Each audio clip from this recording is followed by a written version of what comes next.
It's time to take command with former NFL tight end Logan Paulsen and former Commanders beat reporter Craig Hoffman.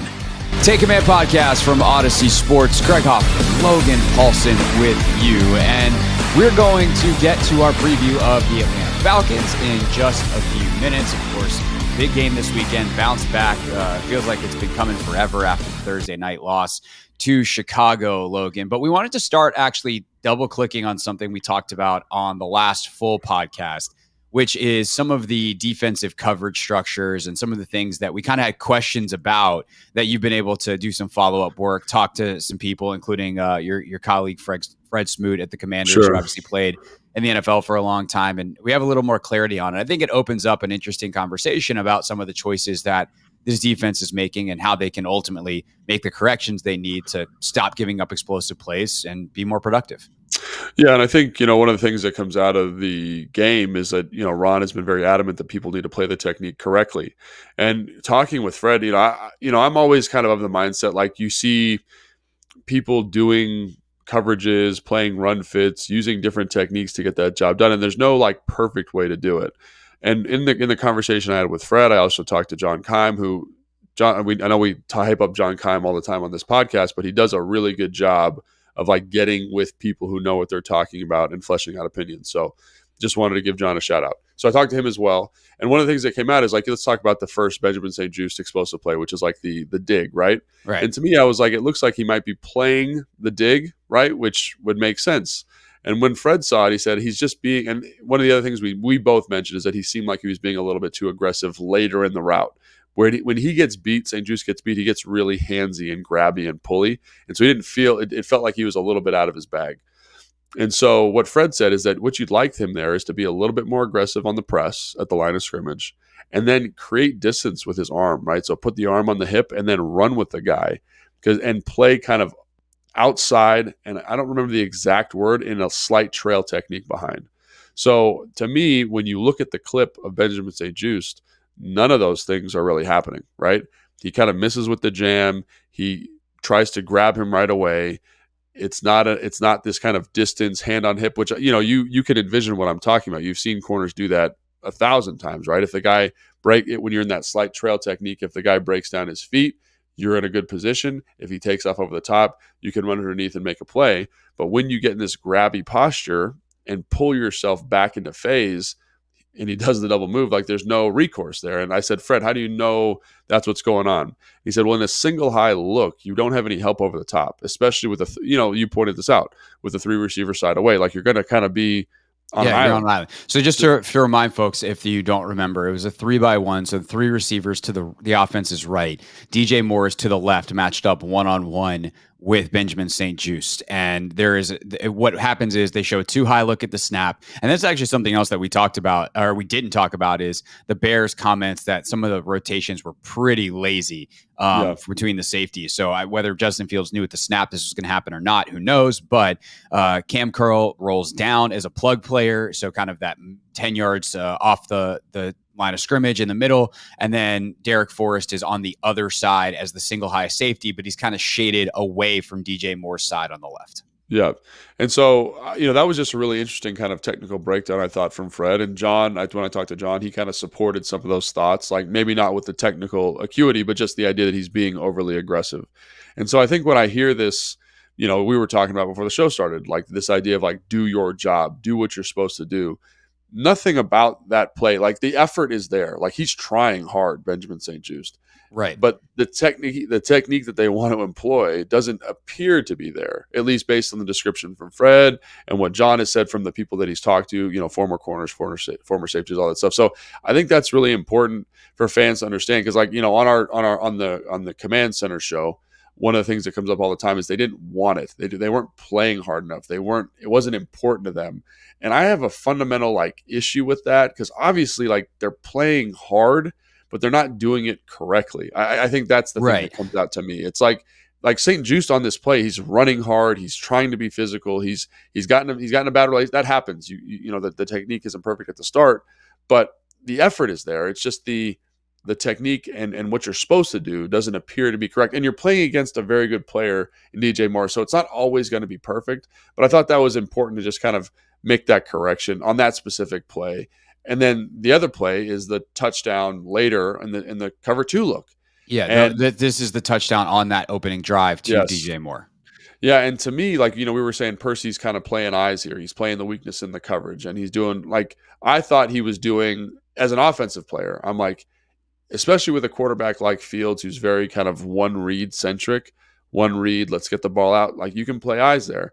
But then I was talking to Santana, who said he talked to Ed Reed about it, and decent guy to talk to. He knows what he's doing, right? And what he said is like what Ed Reed said, or what Santana said Ed Reed said, was that as he's dropping, he needs to stay square. Even if he knows that's where the ball is going, the second the quarterback cocks to throw, that's when you need to make the decision to move. It's not on eyes, it's on the body posture and the plant of the foot. And I thought that was a really interesting insight, because if he kind of continues, I think you pointed this out, if he continues to drop kind of back to that corner while staying square, and Fred said this, if he's deeper, because he's to the 3, it's an empty set, so there's 2 receivers to the offensive right and 3 receivers to the offensive left.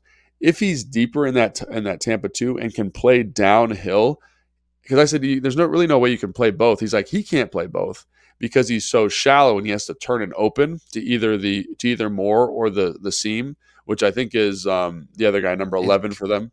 It might have been Kmet, actually, the tight end, but no, it was Mooney. You're right. It was 11. It was on the other side, so it's speed there. He's like, on that, he's like, he's got to play back because you don't want to have to open either way. You want to be able to play downhill to the football on this kind of plant foot.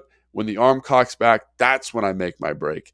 And I thought that was just because Tana was saying, that Ed had alluded to this idea that he had turned his hips to the seam that was going that Cody Barton was matching, and that you can't get back to the other guy either way, right? As much as you want to make a play there, stay square longer, get some more depth, and then when that ball cocks back, you run a 4-3 to the football. And I just thought that was, again, guys were like that. He's playing hard. He's trying to make a play in the red zone. I get it.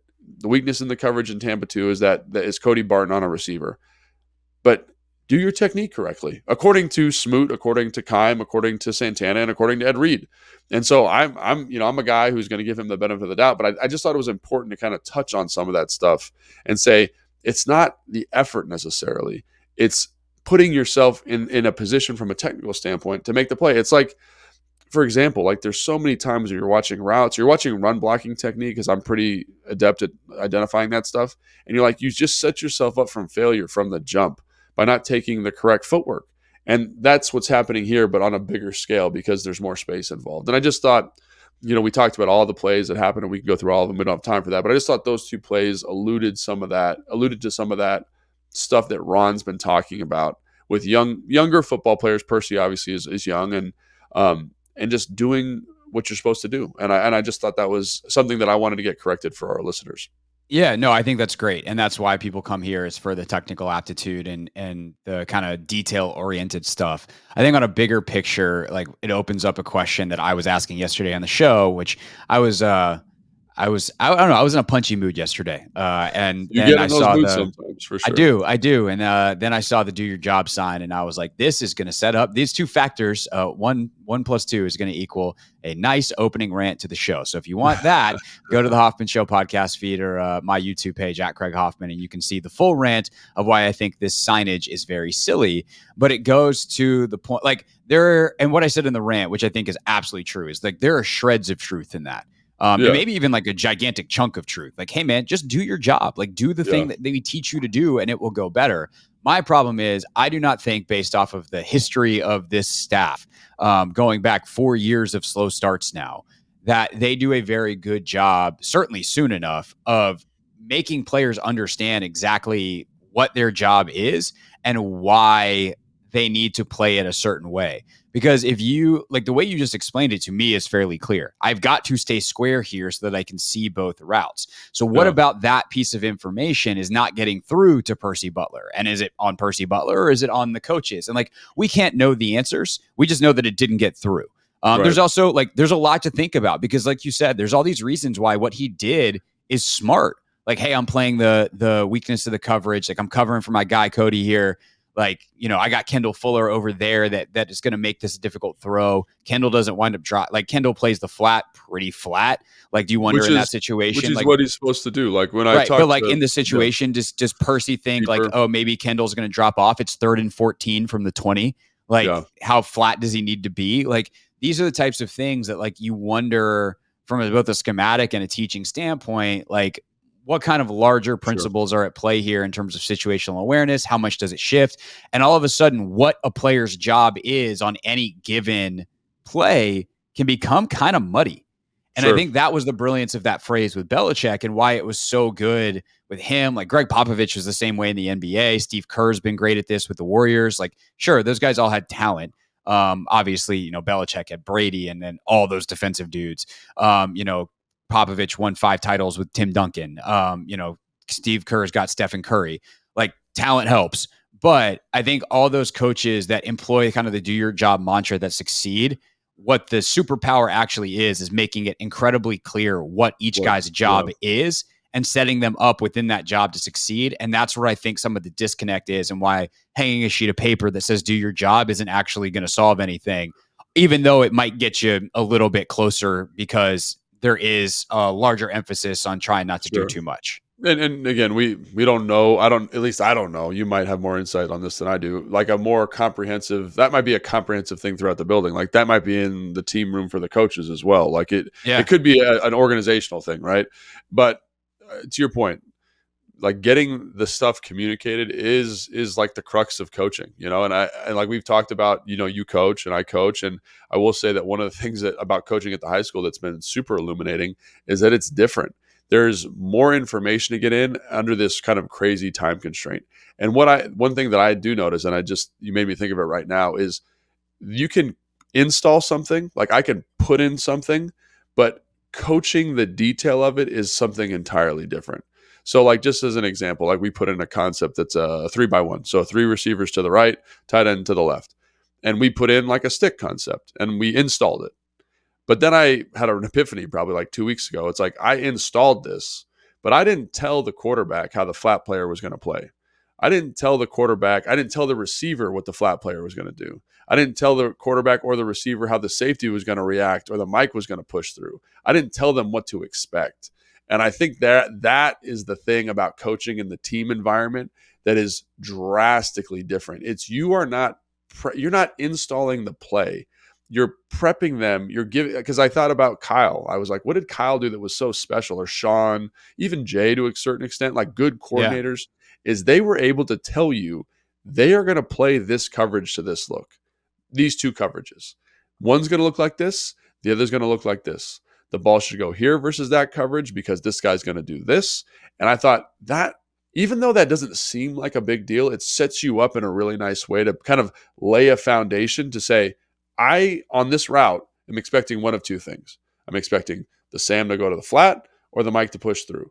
And this is what I'm going to do for each one of those things. And maybe I didn't see that in my film study, but Kyle saw it, Sean saw it, Jay saw it. And so now I can, when I'm in the game, I'm like, okay, cool. Just got to remember that and execute it. And so I think that's kind of what we're talking about is like, it's again, you might have put in, single high man coverage or single high plug or lurk or whatever they're going to call that coverage.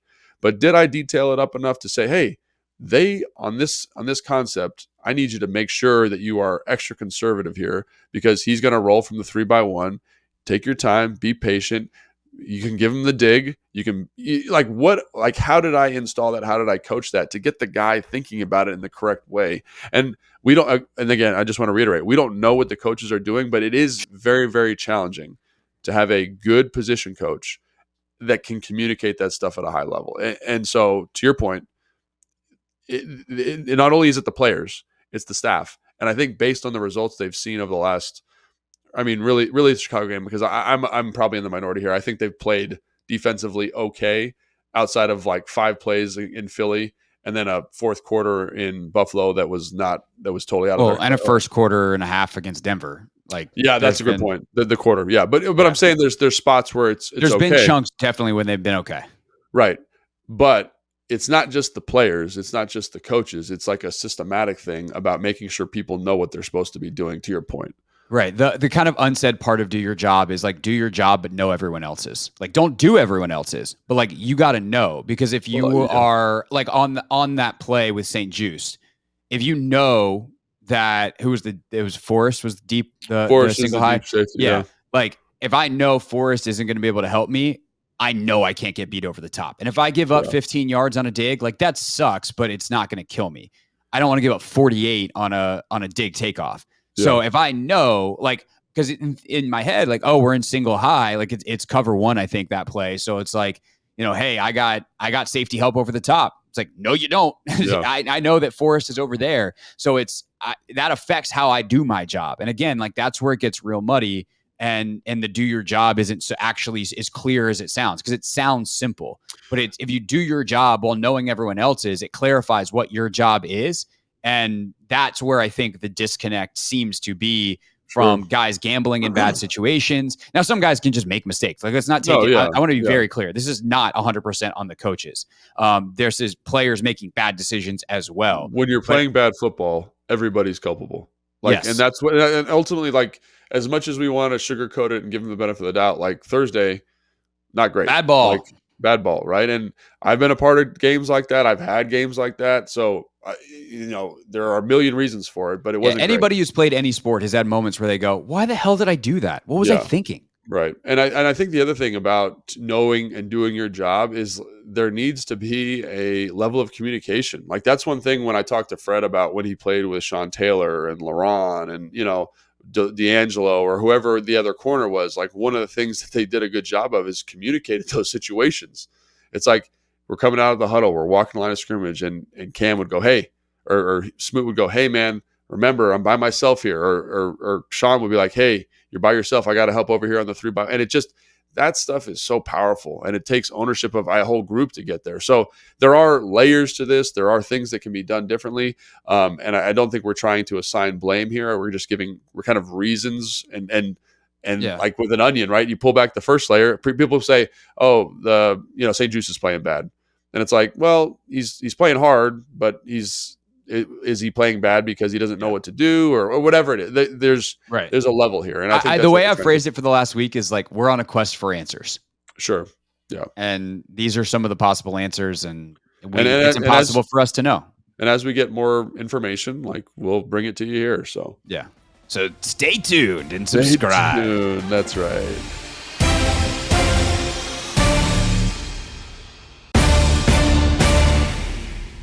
Take Command podcast from Odyssey Sports. Logan Paulson there, Craig Hoffman here. Make sure you are subscribed on your favorite podcast platform. If you're a listener, Apple Podcasts, Spotify, wherever you're listening right now. Of course, on YouTube, full episodes at 1067 The Fan. And I post some clips at Craig Hoffman as well. All right, Logan, let's get into the Atlanta Falcons and Falcons offense that looked a lot better last week. Like I would say, coming out of that Chicago game, everyone's like, oh, dang, this sucks. But hey, opportunity for a get right game against the Falcons because they're not very good offensively. And they then went out on that Sunday and had their best performance of the year. It is a very unique team schematically. Sure. Fortunately, the Commanders have played them multiple years in a row, which I guess is probably helpful. But they haven't played them with Bijan yet. And all of a sudden they got a brand new toy at running back who does a lot more than just run the football. Sure. So I'd say that high level, I think that the Atlanta Falcons are basically the San Francisco 49ers, just to give you like a comparison. And obviously stylistically, just before anybody goes nuts in the comments, stylistically, they are the San Francisco 49ers, obviously not talent-wise. Yeah, they're not the same talent. They don't have the same level of coach. But in terms of what they want to be, they're going to be an outside zone team. They're going to run play action. They're going to run keepers. They're going to find ways to get their unique skill position players the ball in specific situations. Now, they don't have the same like yards after the catch ability that they've cultivated in San Francisco. Obviously, in San Francisco, they got Ayuk, they got Samuel, they got McCaffrey. They got these kind of this plethora of guys that can catch the ball and make something happen. This skill position group is kind of drastically different, I would say. They've got big, tall, physical receivers like Matt Collins. Like everyone's seen that video of him on Instagram. Like he looks like a defensive end. He's a big man who's physical, special teams ace, tough guy. Drake London, big, great short area quickness, great at 50-50 contested catches. Kyle Pitts, kind of that freak unicorn, big, huge man who can run really well. Like that is what their skill position group is. And then you got Bijan Robinson, Algiers, Cordell Patterson will be back this week, a big physical athletic guy who, again, kind of fits more in that San Francisco mold of a guy who can create something after the catch. But that's kind of what you're looking at. And it all the whole offense stems off the running game, stems off the play action, stems off the keepers, stems off moving the pocket and finding creative ways to get those playmakers the football. They are, again, I said they're San Francisco. They are San Francisco without a guy who can distribute the football like Brock Purdy. That is the biggest difference right now. And I think last week you saw for the first time Desmond Ridder kind of lean into that role a little bit more and distribute the football better. Get the ball to Kyle Pitts. He was 70 for 71 or 75, something like that. Drake London, I think, was 6 for 85, with a touchdown late in the game to seal the deal. Like he was giving those guys opportunities in good situations. I will say, despite him playing so well, he gives you opportunities to intercept the football. He makes bad decisions. He puts it in tight windows. But they don't leverage him too much. They don't leverage him too much in terms of having to make decisions all the time. I will say when you watch that Houston game, Houston, man, they are flying around defensively. Like that D'Amico Ryan San Francisco defense is awesome. Like they do a great job of like wide nines, running to the football, physical, aggressive, all that kind of stuff. And they were able to stop the run and they put the ball in Desmond Ridder's hands. But I will say this is maybe the most important thing about the Falcons. If there's all this information we just dropped, is Houston was never able to change the game flow. And what I mean by that is they were never able to put them in a situation where they're down 2 scores and they needed to stop running the ball. So they were able to run the ball for all 4 quarters, even though it wasn't the most efficient thing ever. And they were able to kind of stay within in the pocket of what they wanted to be from a play action standpoint, which again makes easier throws and easier opportunities for Desmond Ridder. Like that is what this offense is, and it goes as Desmond Ridder goes. So if you can confuse him, if you can disguise stuff, if you can put him under pressure, like you're gonna have an awesome day. Yeah, there's part of me that's excited because Desmond Ridder had maybe the best day of his career, and it's like, I don't think he just like had it click and he's awesome now. Yeah. Like, not that he was incredible last week, but like, I'm just like, oh, well, if he returns back to life this week, like maybe this is the turnover game for the Commanders. Yeah. Maybe there's some opportunities. And obviously we're going to see, Percy Butler's going to be out there. Quan Martin's going to be out there. And actually, I want to ask you something about Quan and Forbes on the field together. Don't let me forget that before we get done with this segment. But I think that the score thing is huge. Like in this game, your offense is your best defense. If Sam Howell and company can get going on a fast start and put some pressure on Desmond Ridder and this offense to score, that's huge. But the problem is early in games, I mean, Denver, obviously Chicago, like part of the reason some of these teams have gotten going offensively is because they've been able to run the football. And especially they've been able to get to the edge on some of these bigger plays. And like against an outside zone team, that's kind of terrifying. Like this is a big Cody Barton, Jamin Davis game. It's a big Chase Young versus the run game. I have concerns there. And I think that's rightfully so. I think they're a team that they live and die. They live and die by the sword. And what I mean by that, like teams that run the football, like as part of their identity, are always dangerous to run the football because they can run outside zone. They can run toss crack. Toss crack has absolutely murdered this team. Look at the Bills game. Look at the Broncos Can we break down how they defend toss crack and why it's been so hard for them to do? Like what are they trying to do and what's been the miss? So basically what I'd say is that obviously the Commanders, they run a 4-down front, right? And so when you're running a 4-down front, you have 4 guys to defend. If you just have 5 offensive linemen, there's 5 gaps. And so what you're doing in this situation and what the Commanders do is let's start with Houston. Houston does a really good job because they have these crash nines. They have these wide 9 techniques. They kind of blow back the edge. So those guys, they're like 2 gapping, but by being hyper aggressive, because basically you're compressing the edge enough that you're closing the C gap. So the gap inside the tight end, for example, while also maintaining control of the D gap. According to stuff that Jack has said, and I've talked to people about this defense, that is what they want to do here, but it doesn't play the same way because they ask the defensive end to be a little bit more of a read player. So instead of getting these dramatic vertical edges that box the run back in, and when you listen to the play caller series, like that's one of the reasons D'Amico Ryans and that defense went to a wide 9. And I mentioned D'Amico Ryans because he was in San Francisco when all this defensive innovation was going on, because it boxes the offense in. And so if you are going to get a toss crack and that guy's bulleting up the field, it forces the back to bubble in a nice way. Right. And he's starting in a wide 9. He's starting from a wider space than the Commanders line it up as like a 6 technique right on the outside shoulder of the tackle. And I think they call it a wide 9, but to me, it's not wide. It's like you're really tight. And so that does allow you some flexibility in terms of being able to compress an edge, double gap, like play the inside gap and the outside gap. But I'm also like, if you're going to play a wide 9, play a wide 9. Look at what Cleveland's doing, like with Myles Garrett. Like they do a great job of just saying, hey, go get the football. And one of the keys of a wide 9 is you're stopping the run on the way to the passer.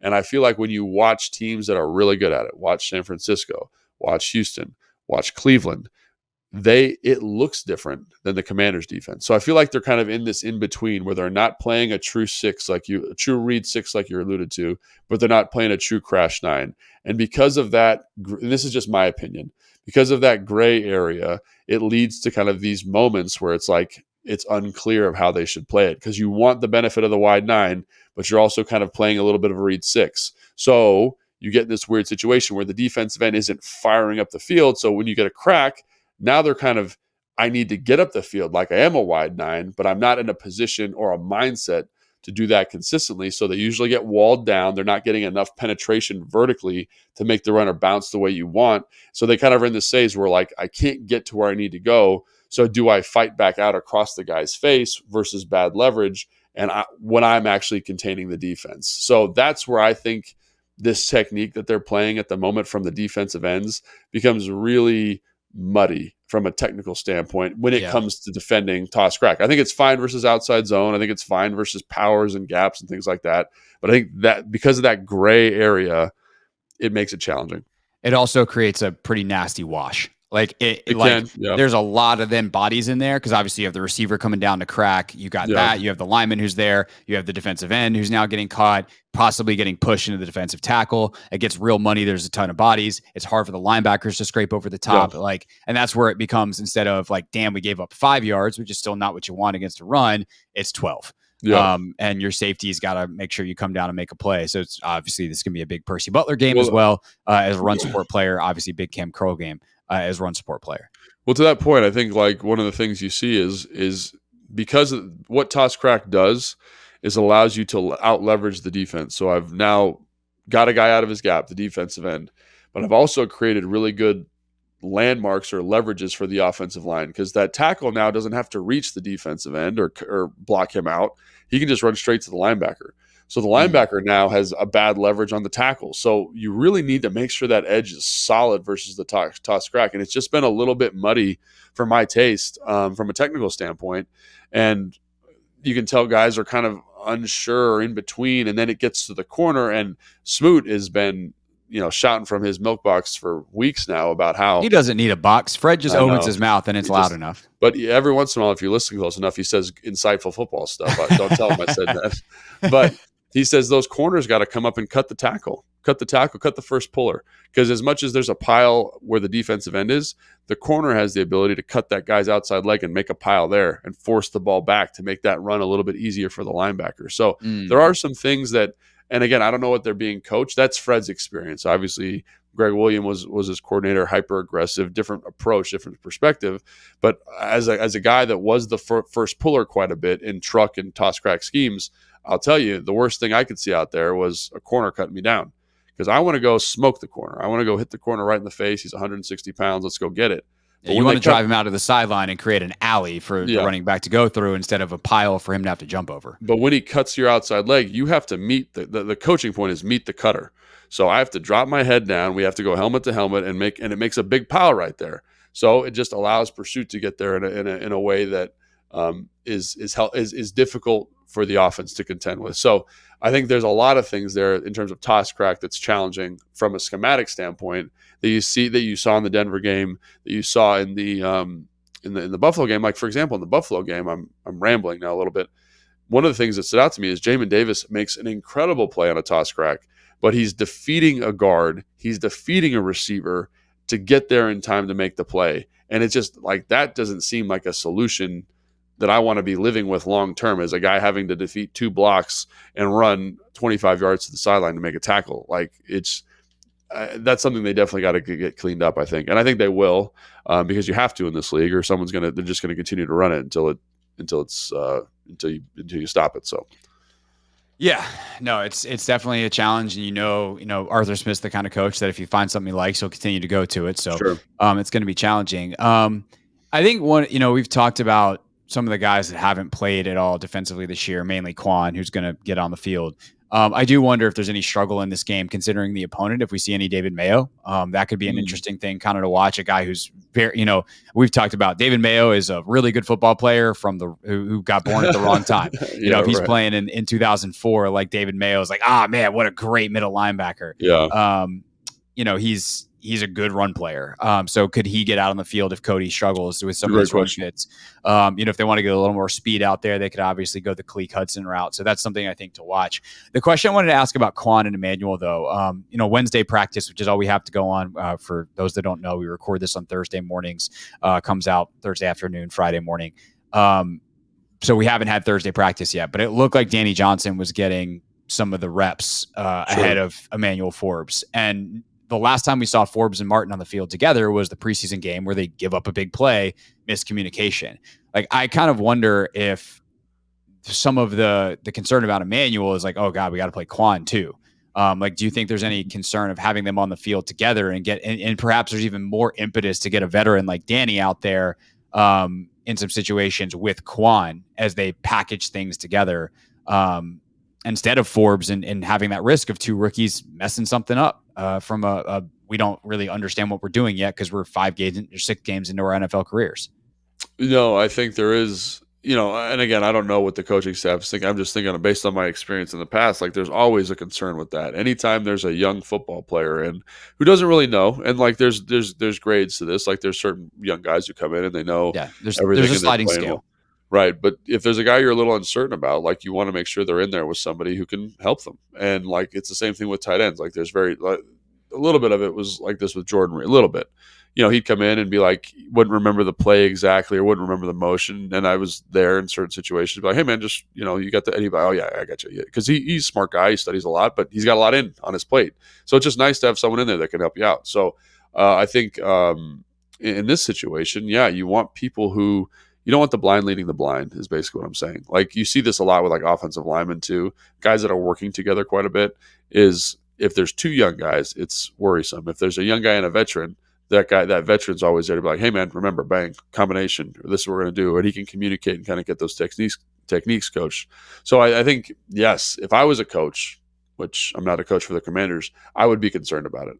And it's something that in the week I would want to make sure I felt good about whether that means Danny plays more or Forbes plays, whatever that rotation is. But I want to make sure that there are 2 guys, one of those guys knows what the heck is going on. Yeah. So I wonder what it winds up being, because they do package this stuff. Sure. Like, is Emmanuel out there in true nickel, where it's Emmanuel, St. Juste, Fuller, and 2 safeties, Butler and Curl. And then when it's Buffalo, is Danny out there? And whether he's in the slot or whether he's outside. I would think you'd probably put him in the slot and just leave Benjamin outside. But, they put Danny outside last week, and we'll see. Point is, like, there's a way to do that where Emmanuel is still playing. He's not fully benched, but you take some off of his plate. You also know now you've got to get Quan out there because you lost Forrest and Reeves, but you don't ever have them out there together. So that's something that I think that's interesting to watch this weekend. All right. What else? The other thing is you don't want it to be too complicated from a personnel standpoint. You don't, what I mean? You want to find simpler, easy is better. And whatever that looks like, I think is the, but they treat those as different packages. So like, I don't actually know how complicated that is. Like, hey, we're in Buffalo. All right, Danny's out there. I guess it becomes complicated for St. Juste. Like, hey, dude, where are you on these? But they've been doing, but like to your point, they've been doing that this whole season. He's been in and out. He's been bumping inside, outside. So he's had a lot on his plate for sure. Yeah. All right. What else from this Atlanta offense is worth noting before we see how Sam Howell and company can attack the Falcons defense? Yeah, it's we talked about the playmakers, we talked about the game flow. I really think that's the crux of what's going on here with them. Kyle Pitts seems to be playing better. He looks like he's still not quite 100%, but like good in the run game. Better, and they got him more involved last week. Yeah, and I think a lot of that is due to Desmond Ridder just playing better football. So, um, uh, I kind of wonder. I talked to Fred about this a little bit, Tana. Like, they've got some big receivers. Like, how does that affect you? I think that's probably a favorable matchup for St. Jude's. I think Fuller, Kendall, because there's not like a lot of speed on the field. You feel a little bit better about it. So I think that's probably a good matchup. The offensive line is one I find really interesting. They're starting a rookie left guard, Matthew Bergeron, and that's a matchup. Yeah, that's a matchup that I think John should be able to exploit. And I think Jake Matthews, good left tackle, probably a top 12 guy at the position. Bergeron, center's okay. Chris Lindstrom's probably one of the best guards in football at the moment. So him versus Payne will be really interesting. And then Caleb McGarry is kind of one of these like hulking, super run blocking right tackles. Like he might be the best run blocking right tackle in the NFL. So watching him against Montez, who again is one of the best edge setting defensive ends in the NFL, I think will be a really interesting matchup. And that's something that they're going to do a lot in this game. Like they're going to run the ball, they're going to be physical, and really it just comes down to this is something I wanted to point out too, just from a mindset standpoint. This is a team that plays hard. They play physical, they play tough. So, all this talk about, guys not being ready or guys not wanting it, like this is a game where you shut people up about that. If you come out and you say, this team is trying to be physical, they're trying to punch us in the mouth. And it's not just the Lions punching people in the mouth. Algiers runs maybe the hardest running back in the NFL. He runs hard. They have a fullback, Kendall Smith. Like he's an excellent blocker. He's an excellent pass catcher. They got big receivers who block. Like they are going to come after you, and they are going to draw. Like Jonnu Smith is one of the best blocking tight ends in the NFL from like a physicality standpoint. So they're going to draw a line in the sand, and they're going to say, are you going to step to this? Or are you going to back up? And I really think if fans say that this isn't important, they don't care about this team doesn't care. Like this is going to be a really good litmus test for that, because it's going to be a physical, tough matchup, and it's going to feel like a very traditional football game. And what I mean by that is something from like the late 90s, early 2000s, where it's like we're gonna do what we do, you're gonna do what you do, and let's see what happens. So I think that I'm kind of excited for that matchup, because I think it's going to help kind of inform like where this defense is at. Yeah. So a couple of notes real quick. I was doing some prep this morning, and PFF in their daily email sent out their offensive line rankings. Atlanta comes in at 6th. You're talking about one of the best in the league. But Caleb McGarry was banged up last week, left the game. He's officially questionable. Okay. Arthur Smith said it's nothing major, but it's still unclear whether or not he's going to play. So we will obviously see on that. The backup, fun story about him, Storm Norton, is that his name? Storm? Yeah, Storm Norton. So he played, last time I saw him play extended time was when he was in San Diego or the LA Chargers. Montez Sweat had 2 sacks and a forced fumble against him. So Montez Sweat wants that guy to play so bad. And I think if he does play, that's going to be a tough They're going to run left a lot. Yeah, that's going to be a tough matchup for Storm. But old Storm Norton. Yeah, exactly. So, all right.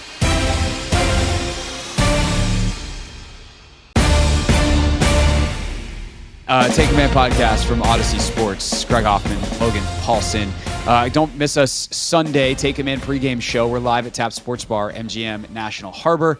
That is a 10 a.m. start on the radio and on the YouTubes. And then, of course, you can come hang out with us starting at 11 when the doors open out there in Oxon Hill. All right, to the offensive side, Logan, this Atlanta defense has been pretty solid for much of the year. They also were helped a lot by the style of play that they have on the other side of the ball. They're not on the field nearly as much because the time of possession and how much they run it is helpful to stay fresh. So that's the good news for the Atlanta defense. The bad news is they've got a lot of firepower to deal with. And it seems like the Washington offense is going to have some drives in a game where they are clicking. Rolling. Yeah. And the question is, can they score before something goes wrong on them? But what do you see defensively from Atlanta? It was, I think, a bit of a different look than anything Washington's seen this year. Yeah, so this was a really interesting film study, because you're watching the film and you're like, I know this defense. Like, I know it. I can't pinpoint exactly, like the coverages aren't the same. And then I was like, what's going on here? So I looked it up, and the defensive coordinator was the D-line coach in New Orleans. And when I read that, I was like, oh, that makes 100% sense. Like, they play a New Orleans style of football, a New Orleans defensive style of football. And what I mean by that is they are fast and they are physical. They're not overly complicated. They don't bring a ton of pressure, but they're good at what they do. They don't mess around. They play hard in a way that is unique to that system. Like, talk about guys that know exactly what they're supposed to do. Like, you can tell they know exactly what they're supposed to do. They run a lot of two-man, or they ran a lot of two-man against Houston, and makes a lot of sense. New Orleans, I think they had like a 40% two-man execution rate like in last year. So that's a big part of what they want to do. They're very aggressive with it. They get up and press. And so that should just inform the style of defense you're going to see. And I think obviously when I look at this, I say, well, if they're going to play two-man, you should run the football. And if they're going to play two-man, you should either spread them out to create space or get into tight bunches to create picks. So I think that's what you're going to see from them. I think they've got some really good players. Bates, the safety, number 3. Like, Great every player. time you watch the game, it's like, that's an excellent tackle. Who made that tackle? Oh, 3 made that tackle. Oh, that's an excellent play on the football. Who made that play? That's number 3. So he's a guy that jumps off the screen when you're watching and is going to, I think, bait a young quarterback into making a mistake in this game. Like, that's just what, like, his skill set dictates. I'm not saying that Sam's going to have a bad game, but Sam has to be acutely aware of the type of player that he's dealing with in the back end. So really aggressive, very physical, very confident, much like the offense, right? They are here to play football. Put your mouthpiece in, buckle your chin strap. Let's go have a good time. And then on third down, again, they're not doing anything overly complicated, but they do throw in these really unique coverage structures. And when I mean unique, I mean unique. So, for example, like in against Houston, on the second or third down of the game, they play man underneath. They drop a safety like 20 yards. He's almost off the screen in the all-22. And then they take the 2 safeties and they drop them into lurk, and they just match the quarterback's eyes. So they're able to flood zones, and there's really nowhere to go with the football. And the reason they're able to do that is because they play a lot of drop 8. So drop 8 means that instead of rushing 4, they're dropping out into coverage. And again, they do blitz, but it's not like this crazy kamikaze blitz look. It's like, I think in the Houston game, they blitzed 25 to 27% of the time. So not a lot. And they don't have a high blitz rate. They don't have a high success rate on blitzes, but they're just a fast, physical bunch of dudes that throw in enough wrinkles and know what they do on a down-to-down basis to be problematic. So that's what I think of this group. I wonder if they blitz more, because everyone seems to blitz this team more because the Commanders don't handle blitz as well.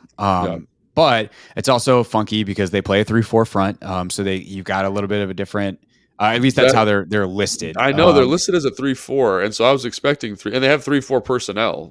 So, but when you turn on the film, they're in 4 down a lot. And it's like an unusual 4 down. It's more of like a nickel type of situation, or nickel situations for sure. And then against Houston, it's not, your 2 4s. So, your tackles play, or your ends playing over the tackles and your true nose. They're playing like a 55 front. So think old, like Baltimore Ravens, where the Sam linebacker's on the ball, the defensive end's in a 5 technique. So in between the tackle and the tight end, they have a 3 technique to that side. Then they have a backside shade. So they've kind of stacked. It looks like they're covered up in every gap across the front. And that's a little unusual. And that's how Baltimore used to play those fronts. And it makes it challenging to find combinations in the run game. So they understand where they're weak in that cover 2 structure. And so they've put this front in to basically say, like, we're going to match up. We're going to have a whole bunch of one-on-ones. One of our guys is going to win. And if they don't win, like in the Houston game, for example, they give up explosive runs, because it's literally like there's a line of people, one linebacker. If you block the linebacker, no one's going to make the tackle except for Bates, who's, in cover 2, he's 15 yards down the field. Yeah. So, that's a tough thing to do. But that's kind of, again, to your point, like they're listed, everything. They have 3-4 personnel, the whole deal, but it's not your traditional 3-4 structure. Yeah, this is why, you hear coaches and like Sam Howell, when he's at the podium, talk about like fronts all the time, like what they're listed out as on paper, like how does it actually play? Sure. And that changes week to week, and that's where EB's got to try to figure out what's the best way to attack it. And I do wonder if there's going to be more running this week. Maybe. And that comes from Ron Rivera's comments. Basically since Bieniemy was hired, he has said like anything that's offensive question wise from the press, it's been like, whatever EB thinks is best. And for the first time this week, he was like, yeah, I think we need to find some balance running the football. And it's kind of around all the stuff with Sam where he's taken all these hits and it's like, oh, he only took 5 sacks. That's a good game. That can't be the standard. And so I do think from both helping out the defense, which could use some of the same help that Atlanta's defense gets, to making sure that there's not too much on Sam's plate, to not exposing Sam to as many hits. Like, I do wonder if Ron's going to start, and I think this is a good thing. I know everyone's like, whatever EB says all the time, but like if Ron leans on EB a little bit to say like, hey man, we got to get B-Rob the ball more because he's one of our best weapons. And he's not touching the ball enough. And 2, like we got to play a more team game.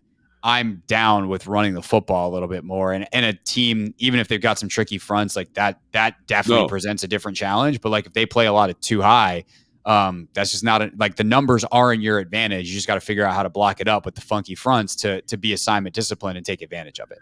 Yeah. Like for example, Houston had a fullback in, and it's literally like everyone just blocked their guy up front, and then the fullback blocked the mic, and then there's nobody for the running back. So the second they broke through that line, that weird kind of front. It's not a weird front. It's it's a run stopping front. Once you get through the defensive line and the fullback blocks the mic, there's nobody there. There's nobody there. That's what happens when too high.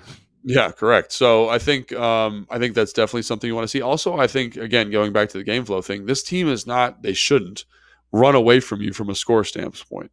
So that's one thing as a coordinator, you can kind of keep that in your back pocket and say, I don't need to keep pace with Buffalo. I don't need to keep pace with Philly, for example. And I think you saw a more balanced game flow in the Philly game from EB in terms of runs and passes because they got a lead. He can be a little bit more conscientious and conservative for that stuff. And I think this game lends itself to that. I don't know how they're going to run the ball. Like, obviously Houston, they had a fullback. They got all this stuff going on there. I don't think they're going to do that. When I look at how they played empty, for example, in their 2-man, it creates a lot of space to get out of that weird front. So I think maybe that's how they run the ball, like from offset gun runs and finding space in that way, because it's still 2-man. It's just spread out a little bit more. So take advantage of that. So I think we'll see how they choose to do that. But I definitely think running the football versus these split safety structures should be a bigger priority this week, especially. Yeah, I think that's smart all the way around. We'll see, obviously. Terry's had some days against Jeff Okuda in the past, his former college teammate. So like you like some of the matchups on the outside for sure. But can you take advantage of running the football for all the reasons that we've talked about? All right. Anything else from this game that is worth flagging? Yeah, I mean, we mentioned the offensive line, their matchups. I think this week the offensive line outside of Grady Jarrett, it's a good defensive front, but not great outside of him. In the back end, I think you mentioned Okuda. AJ Terrell is obviously a good football player. Yeah, he's really good. Their nickel, I forget his name at the moment, is a very good football player. So, Fred was saying because those coverage guys are pretty good, is it, a De'Ami Brown, Curtis Samuel, Logan Thomas, even Gibson game, who's going to draw a matchup in one-on-one coverage versus a linebacker or Brian Robinson. Like, I think that's really good insight by him. And I think, again, in those man situations, spread them out, find your best matchup, let that guy win. So I think you might see something like that. Yeah, definitely. All right. That is our show. For more preview, if somehow this wasn't enough, and even if it was, and you just want more, we can talk about it on Sunday. The Take Command pregame show is live on 106.7 The Fan and the Team 980 on the radio and on YouTube starting at 10 a.m. And then, of course, it's you can come watch us in person. It's live at Tap Sports Bar, MGM National Harbor. So we will see you guys then and there. We will be back for our post-game show this week. It'll probably be a little bit later. That's going to be news to Logan, so I'm going to confirm a time before I say it on the podcast here. But I got something Sunday afternoon, so that we're not going to be able to go 90 minutes after kick, but be a little bit later. But we will have a live stream, and we will make sure to put it out on social media when that is going to happen. So we will see you then for podcast land. We'll see you on the radio before. Hope you enjoyed the show, and leave a comment on YouTube or leave a review for us in your favorite podcast app to let us know what you thought. Unless it's me, then don't do that. All right, we'll see you next time on Take Command. Thanks for watching this clip of Take Command. First, why don't you like it? It lets other people know that it was good, and then they should watch it too. And Logan, we have a new exclusive home for full episodes. We do. 1067 The Fans YouTube page. Go check it out and please subscribe. Yeah, do what Logan said. Do it. Very, very smart.